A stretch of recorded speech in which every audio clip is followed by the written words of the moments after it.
Good morning. Welcome to United Way of Frederick County's 2001 Virtual Leadership Bring Your Own Breakfast. My name is Mike McLane, the board chair for United Way of Frederick County.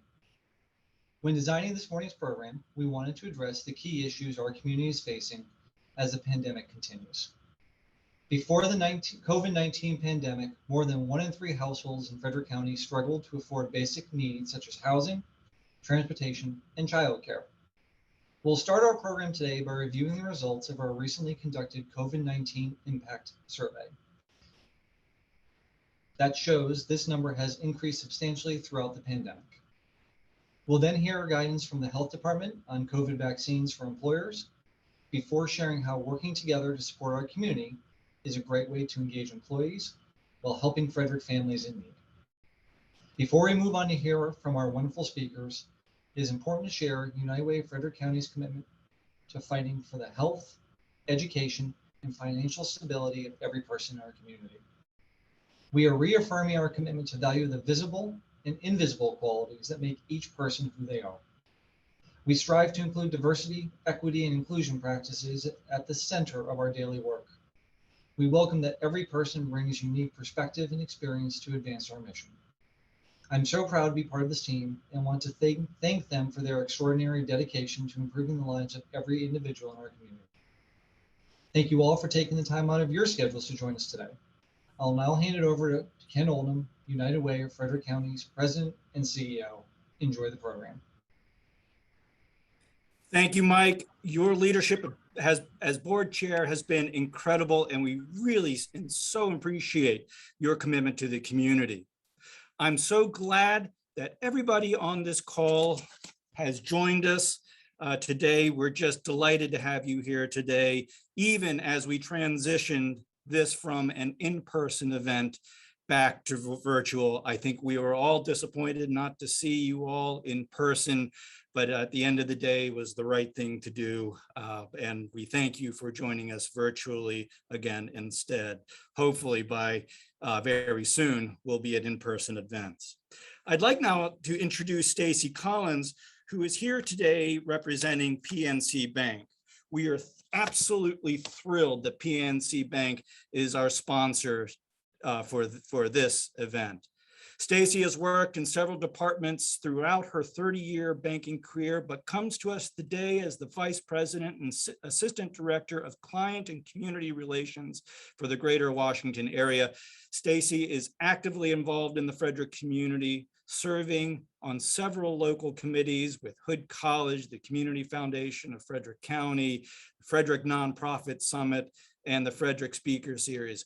Her passion for giving back shines through as she regionally leads PNC's workplace giving campaign, as well as PNC's signature philanthropic program, Grow Up Great, a program designed to prepare children under 5 for success in school. On a personal note, I have the opportunity and pleasure of working with Stacey on a regular basis, and I absolutely enjoy every moment. Stacey, we're delighted to have you here with us today. Thank you so much. Thank you, Ken, and good morning, everyone.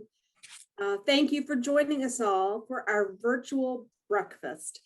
This is not how we were planning to bring you together this morning, but if I have learned anything at all over the last year and a half, it is to be flexible and stay focused on the end goal. And we still have to get things done. When we were talking about this morning's event, Erin asked that I share a little bit about PNC's workplace campaign with you. The work the United Way does is critical to our communities every year, not just this year. And that's why PNC invests in the United Way through both the PNC Foundation and by hosting a workplace campaign across the entire company every year. I have personally been a part of my bank's workplace campaign in some way for the past 30 years. And for the last few years, it has been my role to serve as our workplace campaign market leader in this region. While it looks a little different last year, and we're going to continue in virtual campaign mode this year, the end goal is still the same. Find a way to help employees connect with the impact our United Way has locally, because that's what it's about, impact. Help our employees hear, see, and feel what it means to make a difference right here where we all live, work, and play. At PNC, here's just a few examples of what that means for us for a campaign. It's a chance to hear directly from those who do the work and take care of our communities with lunch and learns. Last year, we hosted a virtual poverty simulation and also hearing from our leaders who share why they give. My ask of you today, please make sure that every one of your colleagues has the opportunity to learn more about the impact the United Way has right here in our own backyard and has the chance to make a pledge. We can do this. We can help our United Way meet its goal this year by doing it together. Thanks for being here. And now it is my honor to welcome our next speaker, Dr. Keith Harris. Dr. Harris serves as the Executive Director of Accelerating Achievement and Equity for Frederick County Public Schools, works with several departments in the school system to ensure that each and every student has the opportunity to become an empowered learner. Along with his work for the school system, Dr. Harris also serves on the United Way of Frederick County's Board of Directors as the chair of the Advocacy Committee. Through the COVID-19 pandemic, Dr. Harris and the Advocacy Committee focused their efforts on ways to support ALICE households through greater awareness, programs, and collaborations. His work in the schools and community has allowed him to see the disproportionate impact of COVID on ALICE families in Frederick County. Today, he will share the findings of COVID-19 impact survey recently released by the United Way of Frederick County. The floor is yours, Dr. Harris. Thank you so much, Stacey, and good morning, everyone. Again, my name is Keith Harris, and I'm chair of the Advocacy Committee for the United Way of Frederick County. The Advocacy Committee is responsible for supporting ALICE by building awareness and then also developing policy recommendations to support the health, education, financial stability of every person in our community. Now, many of you know what ALICE stands for. We can go to the next slide. Many of you know what ALICE stands for. ALICE stands for Asset Limited, Income Constrained, Yet Employed. ALICE is an analysis of Frederick County households who have insufficient income to offset a basic cost of living. These families are families who, in normal conditions, they have to make tough decisions every day between basic necessities: housing, health, food, medical care, and the list goes on. Our information on ALICE provides critical information about how financial stability is spread across Frederick County demographics. The ALICE report has Frederick County data. Our next report is to be released in 2022. In the meantime, COVID-19 impact survey, it was recently released to provide us with a snapshot of the current ALICE impact during the pandemic. And so as you see here by this chart, by adding 6% below the federal poverty line and 31% above poverty, but below the basic cost of living, we know that 37% of Frederick County households represent ALICE. Now, the ALICE report shows, is on many different demographics. And so if we can go to that next slide there. So the ALICE report on many different demographics, including geographic area, race, and age. And this chart that you're seeing analyzes ALICE by family makeup. Unfortunately, as you see, 79% of single mothers represent ALICE. Now on the next slide, the full ALICE report was generated in 2020 using the highest quality data in 2018. But because COVID-19 came on so suddenly, the data has not yet had time to catch up. As such, the COVID-19 impact survey is designed to provide data now while the full report is due for release in the fall of 2022. Now, with the COVID impact survey, it will show a survey of ALICE and non-ALICE households throughout Maryland between the periods of March through April, as you see there. In Frederick County, over 580 families, households were surveyed. And Frederick County represented the highest responding jurisdiction in Maryland.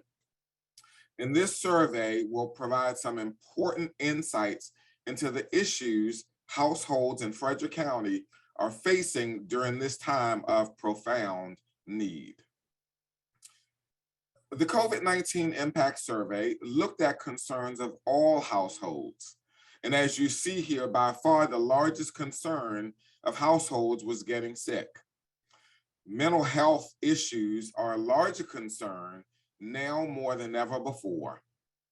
But since this chart represents all households, it is important for us to take a look at the differences between ALICE and non-ALICE households.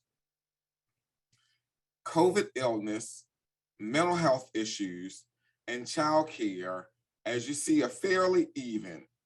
However, the issues of access to food, basic household necessities, debt, and employment issues are borne much more heavily by ALICE households. Now, a look at food access is particularly heartbreaking. A full 34% of ALICE households have concerns about having enough food, while 7% of non-ALICE had that same concern. And so this is a perfect example of the stark difference between ALICE and non-ALICE households.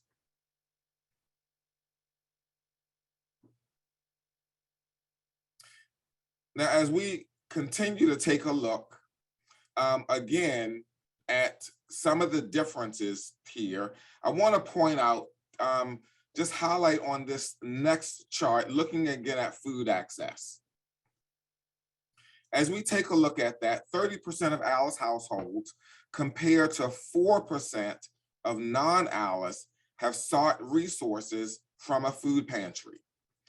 Now, our food providing nonprofit partners, I'm sure they can acknowledge and attest that many families receiving food were unsure of the system because, again, they've never had to use this resource before. As we continue, ALICE households were 23% more likely to apply for government assistance. Now, this does not include government assistance that was automatic, like stimulus checks. It serves to note that non-ALICE households, that ALICE households are eligible for government assistance because most government programs use the federal poverty line as an eligible criteria. As such, there's a lot of non-ALICE households that are not eligible. What this means, however, is that many ALICE households, even though they don't meet the basic cost of living, they don't have access to federal assistance, even though COVID has had devastating impacts disproportionately on ALICE households. And so just wanted to share a little bit about the COVID impact as we've seen on ALICE households compared to non-ALICE households. And now I'd like to introduce two fantastic speakers from the Frederick County Health Department who have been working diligently to fight to keep our community safe. Shawn Dennison serves as the Public Affairs Officer with Frederick County Health Department's COVID Division. His 30+ years of public service in the disability community and outstanding commitment to the health of our community have made him an incredible asset to Frederick County throughout this pandemic. He's focused his outreach on underserved communities with an emphasis on inclusion, equity, and the removal of barriers to healthcare. Joining Shawn from the health department is Danielle Haskins. And so at this time, Shawn, I'm going to turn it over to you. Thank you, Dr. Harris. You know, it's always so nice when you do the introductions. You know, it's great. Yes, I'm sorry to let the trend go down here, Rick, but I'm not an LFC graduate, but I think it sounds like something that I'd like to be a part of if I'm not too old for it. Anyway, thank you so much for having Danielle and me at this. We have been churning, working diligently for what seems like, I don't know, it's probably just 18 months, but it seems like a number of years. I wanted to give just a short update of where we are, because if anybody's ever been on any call with the health department, we always like to start with data. So Frederick County, where are we right now? As of yesterday, we have about, I think we're hovering right around 61% of of all of our residents fully vaccinated, and that's extraordinary. Keeps us in about 4th place in the state, behind, I believe it's Howard, Montgomery, Talbot, which is always the weird outlier, nothing against Talbot, and then Frederick County. And then a couple of things that we've noted about the data when you see the data with Frederick County, being that we have, we border, not that other counties don't, but that we border Pennsylvania, West Virginia, and to a certain degree, Virginia. We still have not gotten data use agreements from those other states to show if any of our residents have been vaccinated in other areas, because we're pretty certain, especially as it relates to the business community, and I'll get to that, many of our residents were vaccinated in other states, other areas. If they were vaccinated in other counties, in Maryland, we do get that data. But if they were vaccinated in other states, we're still working on how to get that.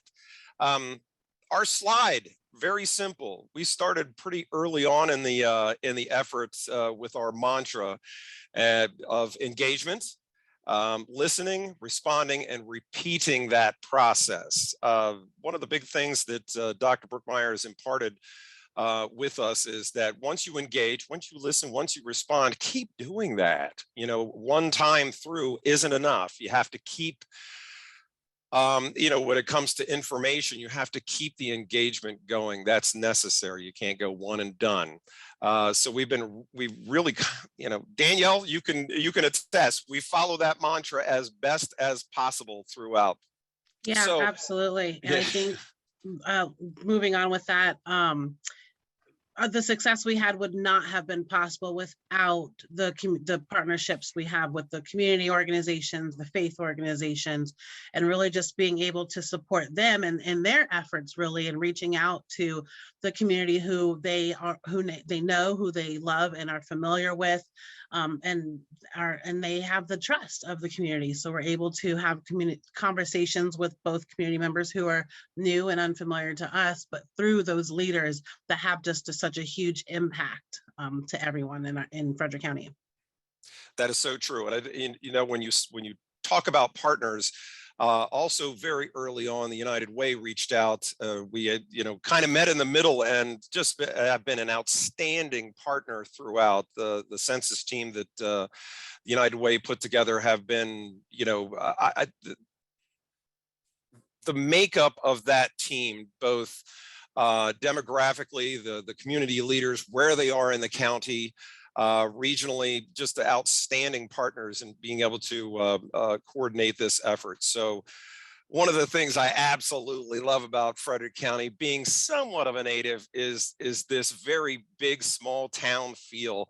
And we've seen it throughout. So as it relates to the business community, very early on, as many of you are familiar, I'm sure, I'll just talk about the vaccines first, were eligibility groupings, and everybody was trying to figure out, they were pretty vague. What do we do? Do we qualify? I know we're not USPS, but we do work for a shipping company, just trying to solve those little issues and being able to coordinate and being able to recommend what to do, because we were hearing from various businesses, depending on the type of work they do, where should I go? So very early on, again, we put together a small business leadership team with the Chamber of Commerce, the Frederick County OED, the Frederick City DED, Downtown Frederick Partnership, and I think I have then it was Visit Frederick too, to kind of get a team together that were business leaders, people, or representatives of organizations that could kind of help us spread that message. And on behalf of the health department, we appreciate all those efforts to help get that information to the people that you support and serve. So that's as it relates again to vaccinations and such. And then also, and Danielle will talk a lot more about this, is just trying to be as absolutely accessible as possible. And I know that it's not entirely healthy to have your phone on 24/7, and answer as many calls as you can and check your email constantly and things like that. But, considering the circumstances where we are, where we were, that was the way that Danielle and I handled it from the beginning, was, try to be as accessible, because if, you have to, because that people's hours, the days of work, as it relates to everything, you'll hear with vaccines and testing, just being accessible was extremely important. Danielle, do you want to talk about testing and such, and how vaccines have piggybacked on your efforts? Absolutely. So with this rapidly evolving situation, as Shawn noted, it's so important that we are just accessible to not only partners who we're working with, but also just general community members that may have questions, that are looking for that just one last question to get answered. And we're so happy that we're able to be a part of that. Early on, both business community and community in general alike, understanding that access and time is one of our biggest commodities now. So we're even though we may not be physically in the workplace, or we've taken some time away for some of us, we're working even more because of the engagement with virtual meetings. I feel like, I don't know about you, but there have been more meetings virtually than I've had when we were in person. So just scheduling that time out to get tested, or to find out where to get tested, and results. I know we can all remember back to last year when results were taking over a week. So really looking at how can we partner with not only the organizations in our community, but also at the state level, looking at different labs, and what can we do to provide the best service that we can to our community. So we early on with testing looked at satellite locations and making sure that we're spreading the resources for COVID-19 testing throughout the community, with pop-up locations in Thurmont, Emmitsburg, Brunswick, throughout the city. As Shawn mentioned, data-driven, making sure we're looking at what communities are testing positive at a higher rate, making sure we're able to get testing right into that community. And then continuing that on with vaccinations as well, looking at the uptake of vaccinations, and looking at zip codes, very granular data, looking at what zip codes have what percentage, looking at different age groups and demographic groups, and making sure that we are being culturally sensitive to different questions and different thoughts when we are scheduling, the locations where we are having on-site vaccinations or testing. So equity and accessibility, I think, really has been the driver from the beginning, from June. I know Shawn and I both were brought on specifically for COVID, the COVID response. And I think that's allowed us to focus in on this task. I know there's so much that relates to it.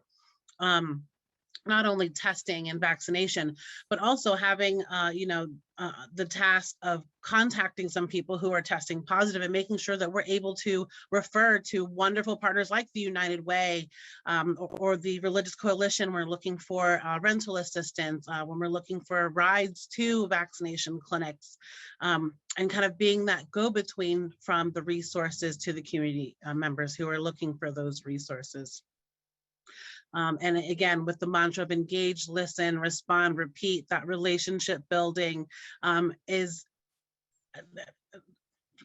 Shawn mentioned the small, how'd you call it? The small town. Big small town. Big small town. And that, I mean, that really is, I'm not from Frederick, I'm not a native, unfortunately. I love Frederick. I grew up just outside in Gaithersburg. But it really is, and the amount of connection that is here, for being the largest landmass, no matter where you go, somebody in the town you are.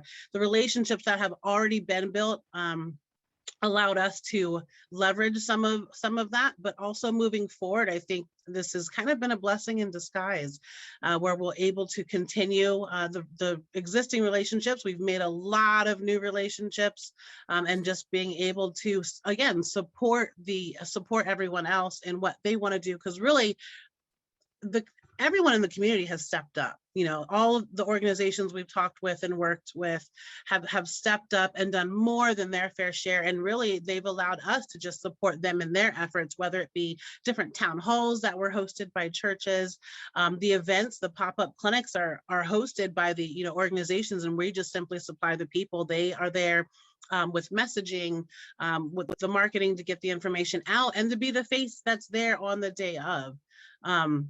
So it really has been a blessing to be able to meet all the people that I have, and continue to support this effort, because we're not quite out of the woods yet.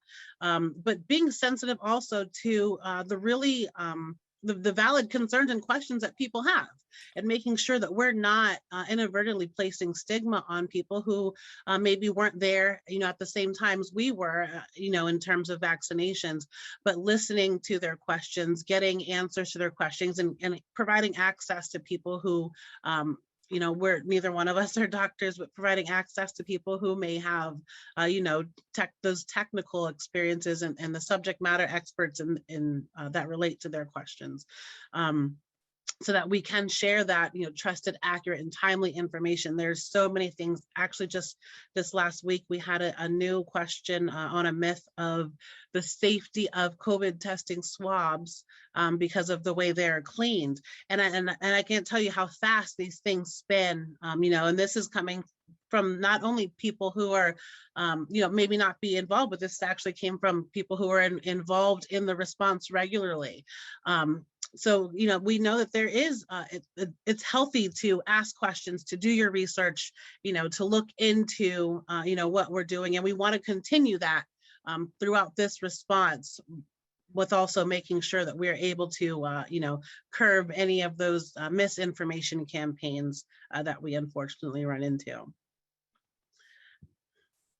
So with the business community, we are able to provide on-site vaccinations just the same as, with some of the pop-ups. They're working directly with organizations that have, I think, started off, Shawn, correct me if I'm wrong, started off with some of the larger employers in the county. Yep.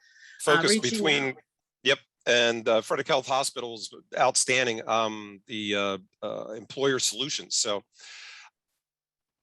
it's again, goes to show you the coordination in Frederick County has been extraordinary. We have to wrap up shortly here, yes, because much like most of us at the health department, we can talk a lot. Absolutely. Hey, and Danielle, please add on. I would just want to thank everybody on this call and everybody in the community that has have just been outstanding partners with us. I love this place, so I love seeing everybody healthy and safe, and can't say enough about the community. It makes me very proud.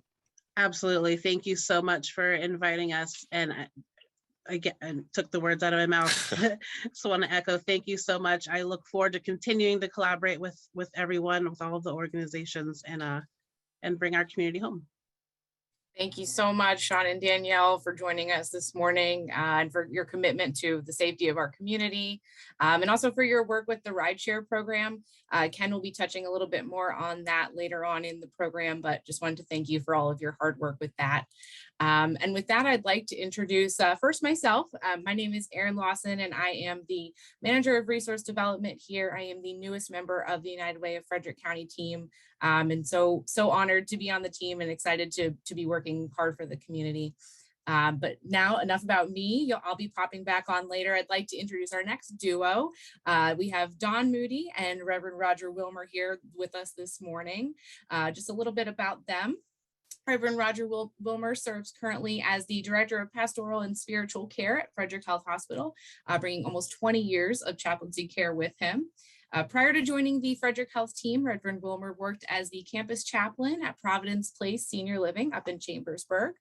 You may also recognize him from St. James AME Church in Chambersburg, where he leads worship services and provides counseling as the pastor there. He's also joined by Don Moody, the General Manager of Support Services at Frederick Health Hospital.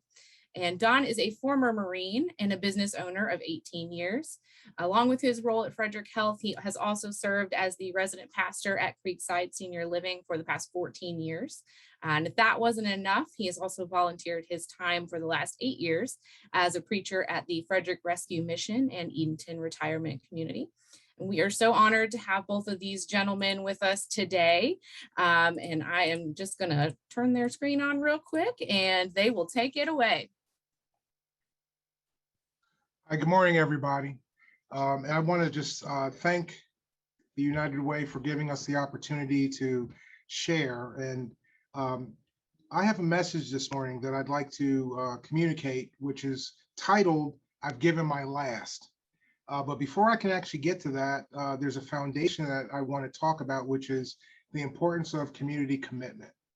And especially when it relates as far as the United Way is concerned. They have an annual giving campaign. They have an annual Stuff the Bus. And these are ways that we're able to actually participate and do something positive for the community. The message that I give my staff and my team here at Frederick Health, and when I'm out in the community, is to participate regardless of your life status. Participate. Whether you're at the rescue mission, you may not have any money, but you know what you do have? You have some time. And what's interesting is usually I see people that have money, they may not have the time. Well, then that's your role then. Your role to help and participate in the community is to go ahead and give. Well, then also there's people that may not have a whole lot of money, but then usually those folks have time. So you're able to give regardless of life status. And again, I want to encourage everybody on this call, especially as leaders, to cascade that message down to all the folks that you have within your sphere of influence, that they can be part of the annual giving campaign, whether it's actual money that they're giving, or it's even their time to help behind the scenes to put things together. And of course, the annual Stuff the Bus, which we just walked out of. I just want to remind everybody that our kids are watching us. They're watching us. They're going to end up being a product of their environment because they're watching, they're going to live what they actually see.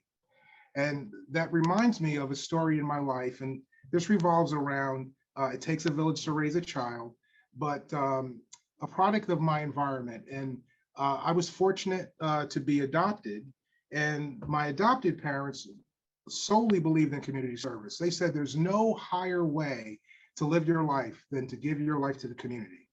I actually, even the male that was a father figure in my life, he used to repeat the President Kennedy often. He'd say to me, it's not what you're going to get from your country, it's what you're going to do for your country. And I ended up in the Marine Corps because he said, until you serve in military, this ain't your country. And so I've got to thank him for that.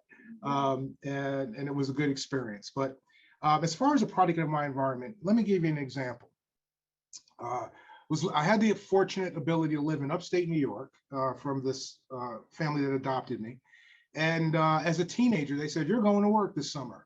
And of course I said, that's great. I'm going to be making some money. That's super. This is great. And they said, wait a minute. No, we're not talking about money. You're going to go help Teresa, who owns a farm. and she's elderly and she doesn't have the money for laborers, and you're young and you're energetic. And so that's where you're going to go. And so from sun up to sundown, because you know how farms are, 7 days a week in the summertime, I learned to work and commit myself and not get paid. And so what that taught me was, and it made a difference in her life. And so I learned about commitment, and I learned about working and not looking for something. Every time I do something, I have to have my hand out. That's not where it's at, especially as leaders. We should be giving because we have talents and abilities. We should be sharing our gifts. I also want to point out, as far as this, a child is a child of everyone. Praise God, my wife, we have a little boy, and she was getting him ready for the bus. This was in the wintertime, and I'm taking you back a couple years. But as she was getting him ready, and I want to, in your mind's eye, I want you to see this picture with my wife, loving this little boy that, we have taken on as a responsibility.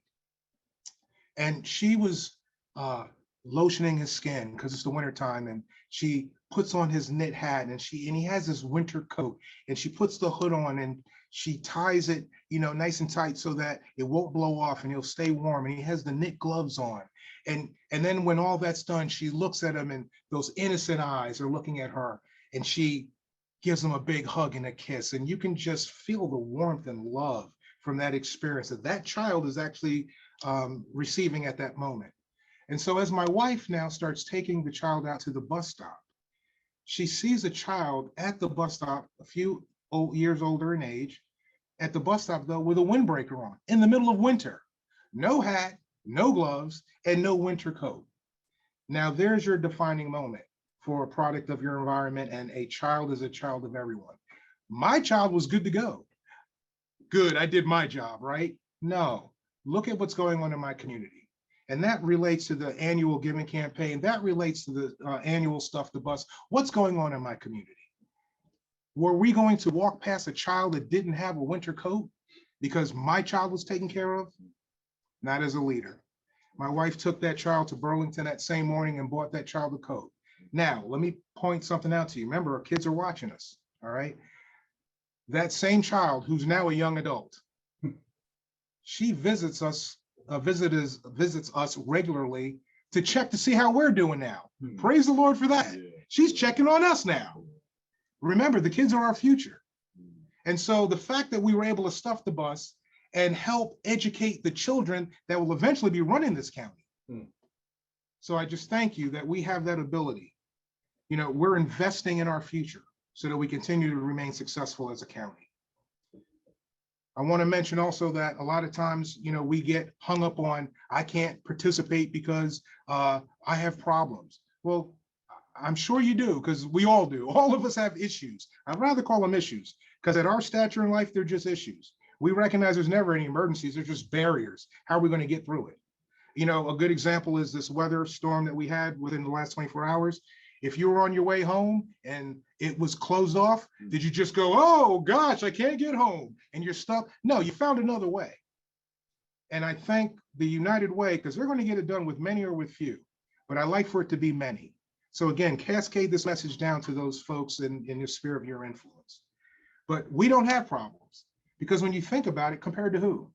Compared to the town that got burned away, that got burned up, your circumstances compared to them? Or how about those that got hit with tornadoes? How about the kids that we're helping out? How about the parents that can't provide for their kids and they got to look at their kids? What feeling do they have not being able to provide, maybe like the rest of us, the leaders that we have in Frederick County, like we can for our children? So when we say we have problems, the truth is we don't have any problem. We have issues, but we don't let that stop you from being part of your community and doing something great. I also want to point out, especially with me working with entry-level employees here at Frederick Health, a lot of times, people want to say, well, I have very little. And I try to encourage and let them know, no, we have much. We have much because there's that inner beauty that you do have. You have that love, joy, and peace. Think about it. Money can't buy you the peace. I mean, it'll buy you misery you can thoroughly enjoy, but it can't buy you peace. And you have this patience and kindness, these fruits or these attributes that we should be passing on to mankind. It kind of goes back to being a product of your environment.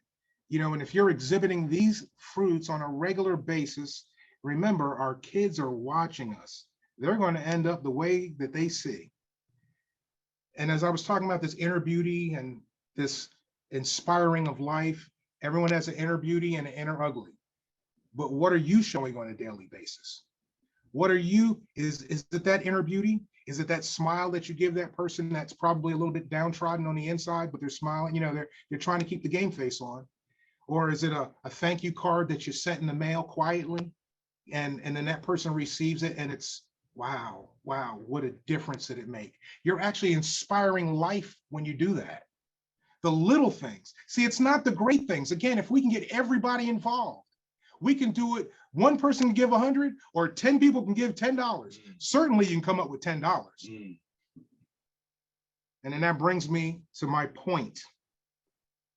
A lot of times when we talk about giving, people want to tell you, I've given my last. And I always say, really? Please do not get caught telling me that, okay? Really? Really? You've given your last. That means you're never going to have money ever again, ever. No, we're gainfully employed. Just because, oh, it might be a little tight until the next paycheck comes in. But let me ask you something. Can you just change the way that you're thinking a little bit? And I tell you what, put down that pizza, order one less pizza, and take that to do something different in somebody's life. You haven't given your last. You haven't given your last. So whose life can we change today? And then that person, because it was a positive thing, it goes on and on and on in a positive trend.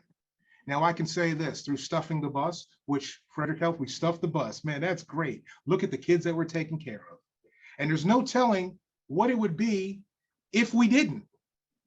Except here's what we can do. We could recognize the trend that it would be if we didn't do it. Remember, the kids are the future. If we don't have those kids, didn't get the supplies they need, how would the day turn out? And again, how about the parent that has a look at their child and knows that they can't make ends meet? You know, Dr. Harris took time to talk to us about Alice, and that's something that we're working on in Frederick County. And I thank him for that, to get that message out, because that's an important message. Or how about no telling what would happen because we actually did stuff the bus? No telling how greatness, what kind of greatness will come from that. Maybe one of these kids from Frederick County will end up being the president of the United States one day, because we did stuff the bus and we gave them what they needed to meet their mission, impacting someone's life in a positive way. So as I'm closing, I just want to say, whose life can you change today and how? Well, let's recap real quick. Participate regardless of where you find yourself in life. Participate. If it's money, it's money. If it's time, it's time. But everybody can order one less pizza.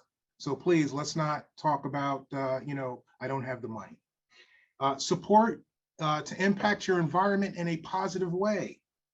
Remember, the kids are watching. They're going to be a product of their environment.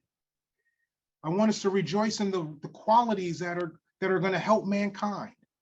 That inner beauty that's actually going to really make a difference and inspire life.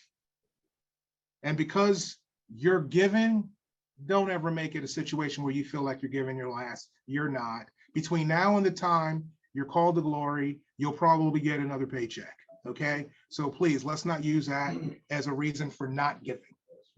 And then lastly, as a Marine, I want to say something. I love Frederick County and I love United Way. And I want to point out something. Let's not leave one person behind, okay? Hopefully everybody heard me this morning. Thank you for all the leadership that we have this morning.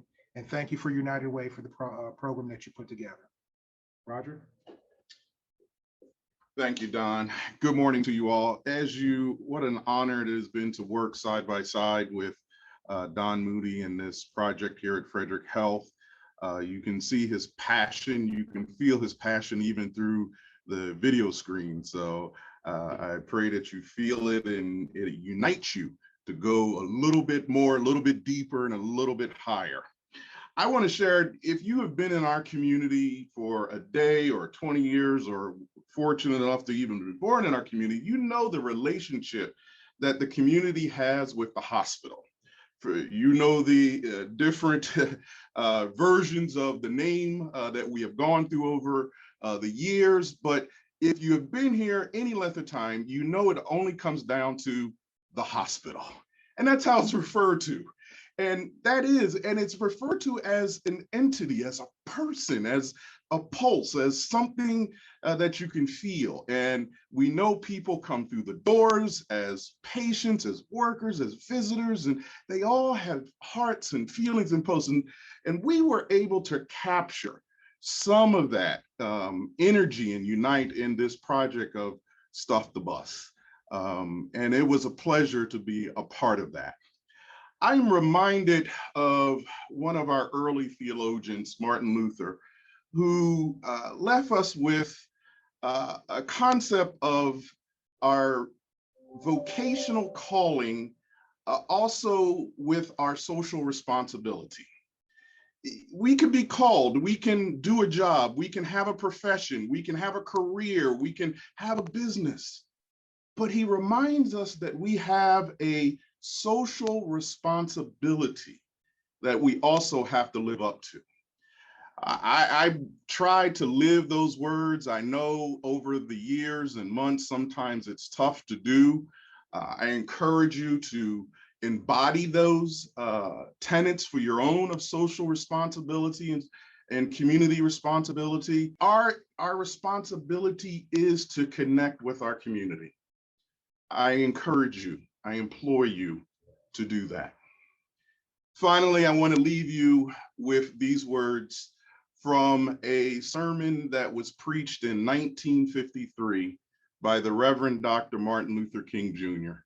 that was entitled Accepting Responsibility for Your Actions. And in this sermon, and it wasn't a real lengthy sermon, in fact, he entitled it a sermon for the radio. But in his closing statement, he says this: our personal response is finally determining factors in our life.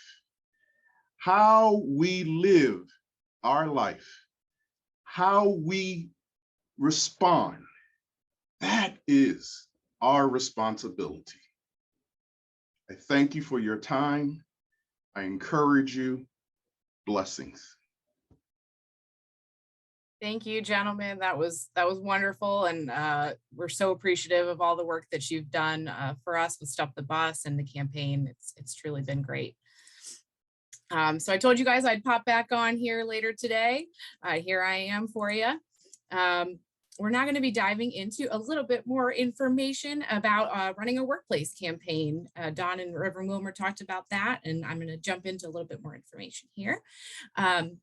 First of all, I want to start with a fun fact. Did you know that for every dollar we receive at United Way of Frederick County, we turn that into $3.21 of critical community support, direct community impact? That means that if you're making a biweekly payroll contribution, you are tripling your impact every 2 weeks. Really is great. Even a $5 contribution per paycheck adds up to school supplies for 10 kindergarten students. Think about that.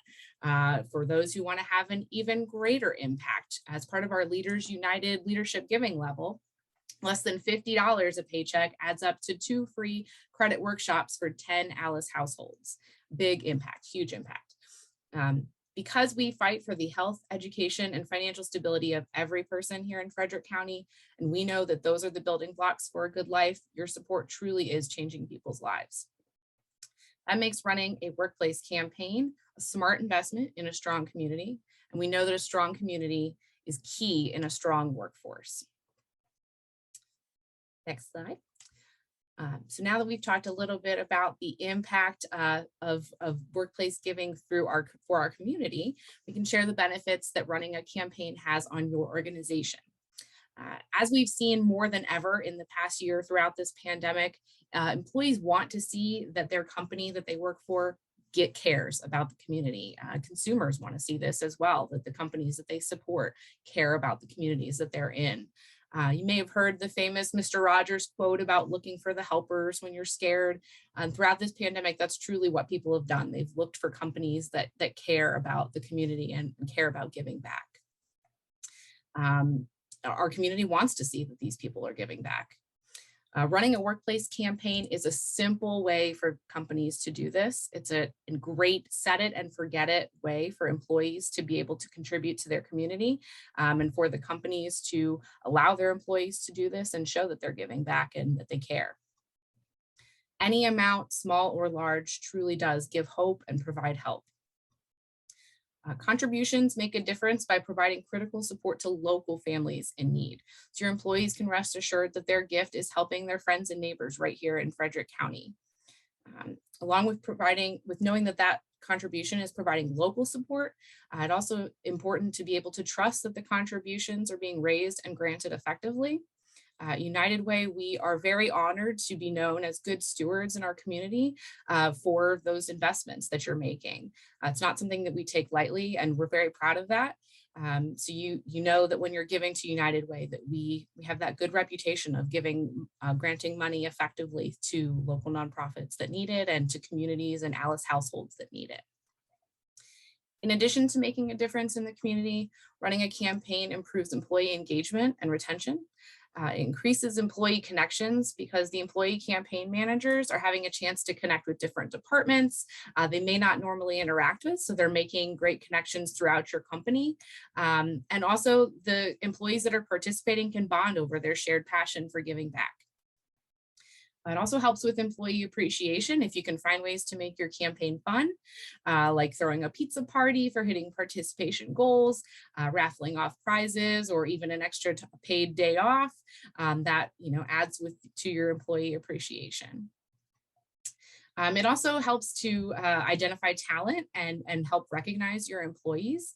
For your employee campaign managers, leadership can see who's able to take on those extra projects, who's able to go that extra mile, handle additional responsibilities, and it gives you, the leaders in your organization, something to think about for later on when they need to know who some of their shining stars are.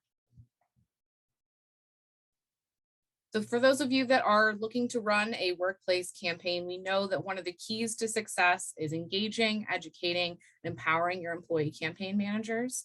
We will be holding a virtual briefing. Given COVID, we are making some virtual options here available for you.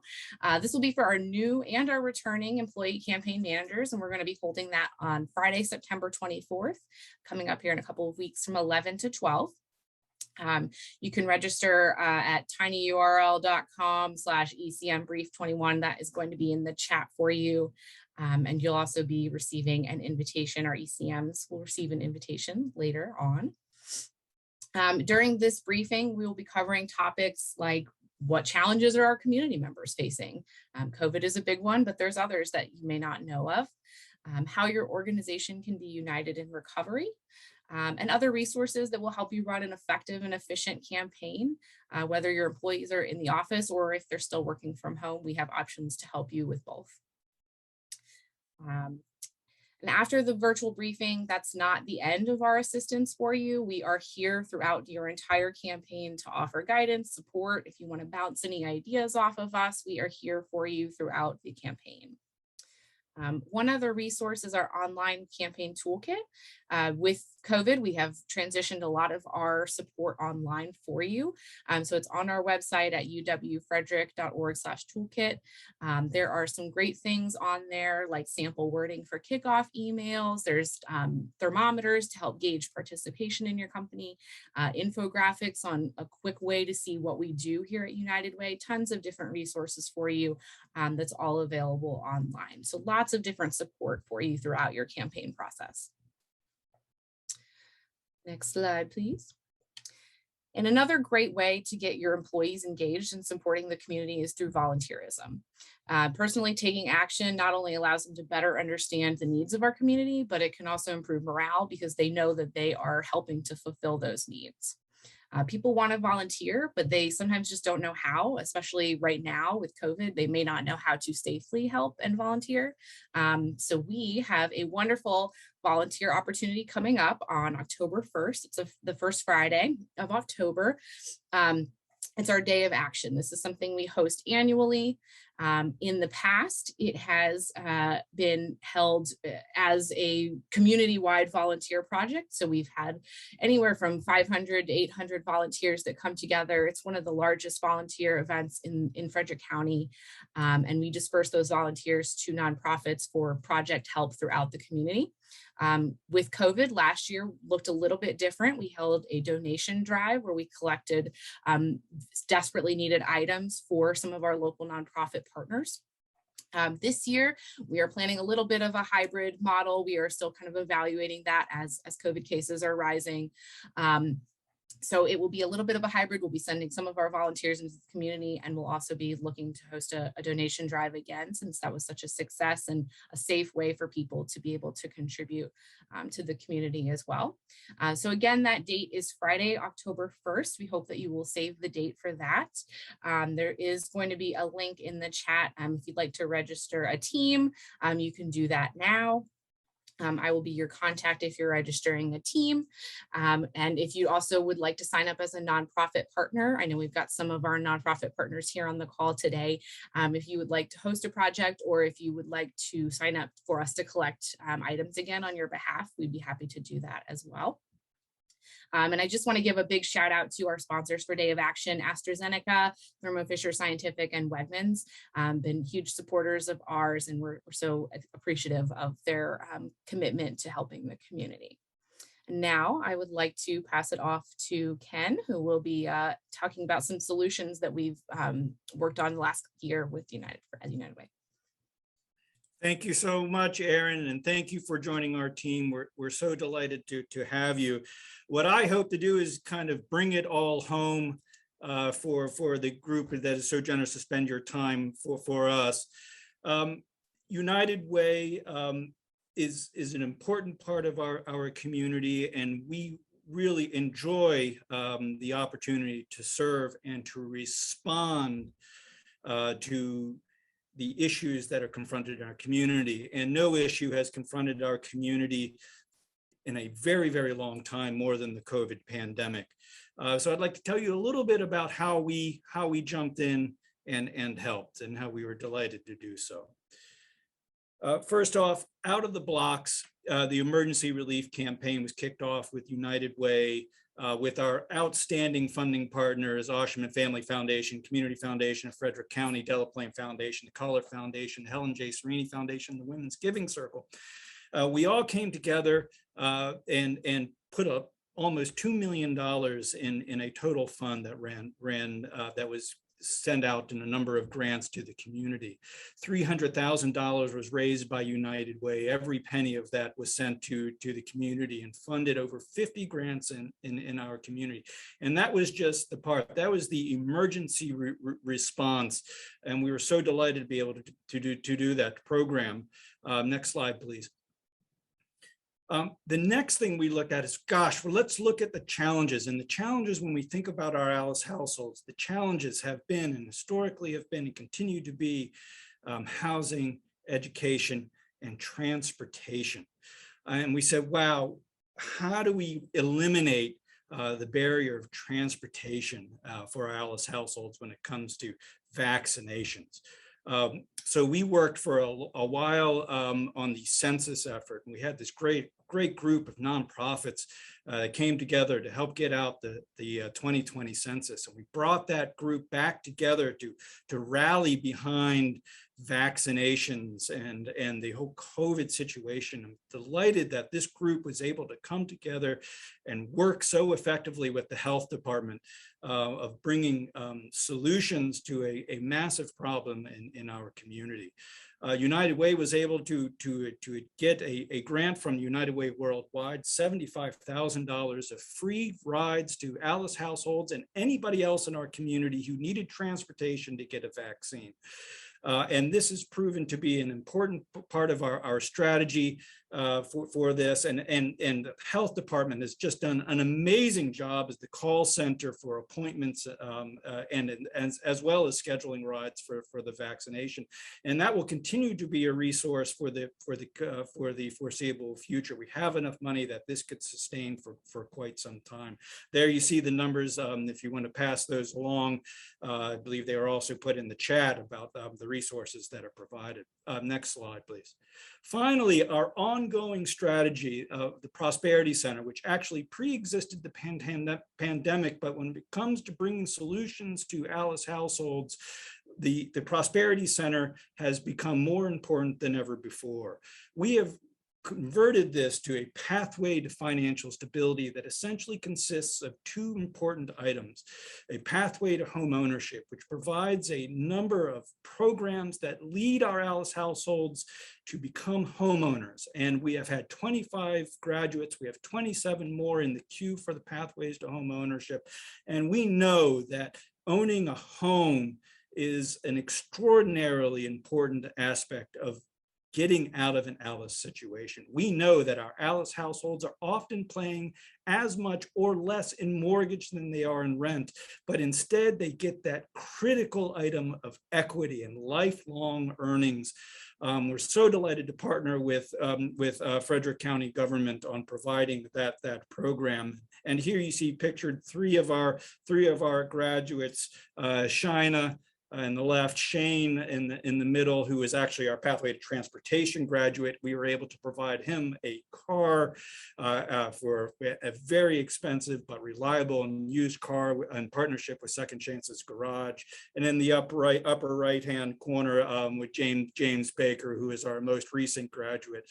We've got several more coming. It's a program that's available to ALICE households throughout the county, and we're so delighted to bring that program to us. The Prosperity Center is growing, and we're just so happy about it.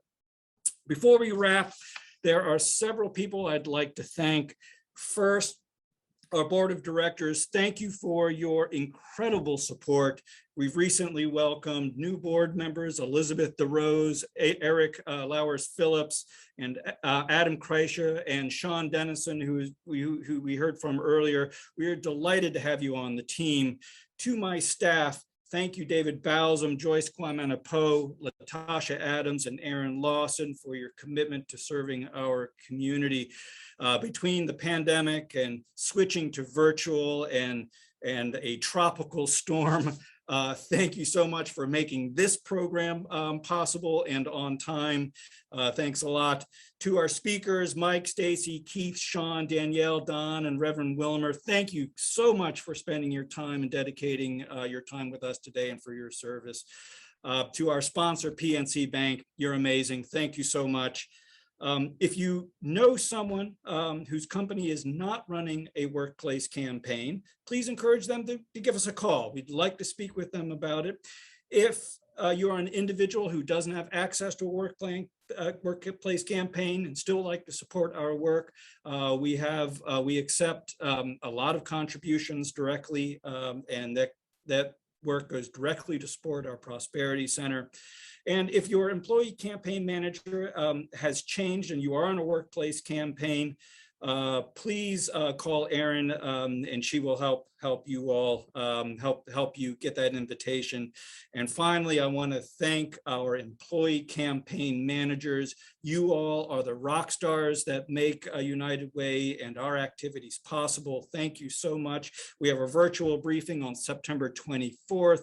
We look forward to seeing you all there. Finally, last reminder, on October 1st is our day of action. I think Reverend Wilmer and Don put it so well. Giving of yourself, not just in money, is incredibly important. Well, thank you so much for your time here today. We are united in recovery, and we hope that you are too. Thank you so much for your time today. We enjoyed seeing you and having you here. Thank you.